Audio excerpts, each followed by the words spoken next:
Leo lip lock சீனும் விஜய் சங்கீதா விவாகரத்து சண்டையும் அப்படியே டிஎன் 2026ல குசும்புதான்.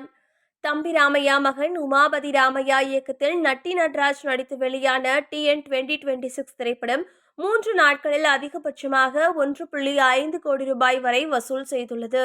இதற்கு முன்னதாக நட்டி நட்ராஜ் நடிப்பில் வெளியான கம்பி கட்டின கதை உள்ளிட்ட படங்கள் 30 முதல் 40 லட்சம் வசூலை கூட தாண்டவில்லை.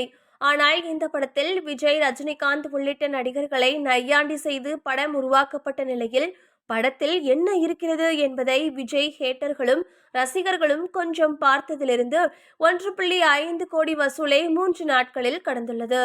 படத்தில் வரும் பல விஷயங்கள் நேரடியாகவும் மறைமுகமாகவும் விஜயை அட்டாக் செய்யும் விதமாகவே உள்ளது என்கின்றனர். சில இடங்களில் மட்டும் விஜய்க்கு மாஸ் பில்டப் கொடுத்துவிட்டு குறிப்பாக பர்சனல் மேட்டரில் அதிகப்படியாக அசிங்கப்படுத்தியுள்ளதாக சர்ச்சைகள் வெடித்துள்ளன. ஆனால் படத்துக்கு விஜய் தரப்பிலிருந்து எதிர்ப்பு கிளம்பவே அவசரமாக பிரஸ் மீட் எல்லாம் வைத்து அப்பாவும் மகனும் விஜய் ஒரு சிங்கம், அவர் ஒரு பெரிய ஆளுமை, அவரை அசிங்கப்படுத்தவில்லை என்றெல்லாம் பேசினர். ஆனால் படத்தை வெளியிடாமல் தடுக்க விஜய் எந்த ஒரு நடவடிக்கையும் எடுக்காமல் வரட்டும் பார்த்துக்கலாம் என்றே விட்டுவிட்டார் என்கின்றனர்.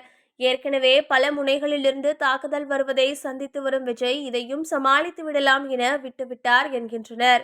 ஸ்கிரிப்ட் படிக்கும்போது காரைக்குடியில் ஷூட்டிங் என இருந்தது, எப்படி காஷ்மீருக்கு மாறியது என நட்டி நட்ராஜின் மனைவி கேட்பது போலவும் நடிகையுடன் லிப்லாக் சீன் வேற கேக்குதோ என அவர் கணவரிடம் சண்டையிடும் காட்சியை அப்படியே வைத்துள்ளனர்.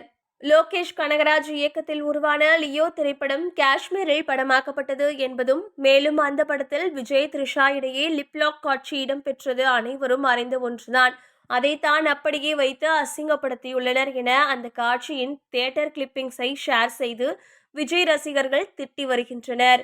விஜய் மற்றும் த்ரிஷா பல வருடங்கள் கழித்து மீண்டும் இணைந்து நடித்தது லியோ படத்தில்தான். அதன் பின்னர் தான் அவரது குடும்பத்தில் விவாகரத்து பஞ்சாயத்து ஏற்பட்டது என்கின்றனர்.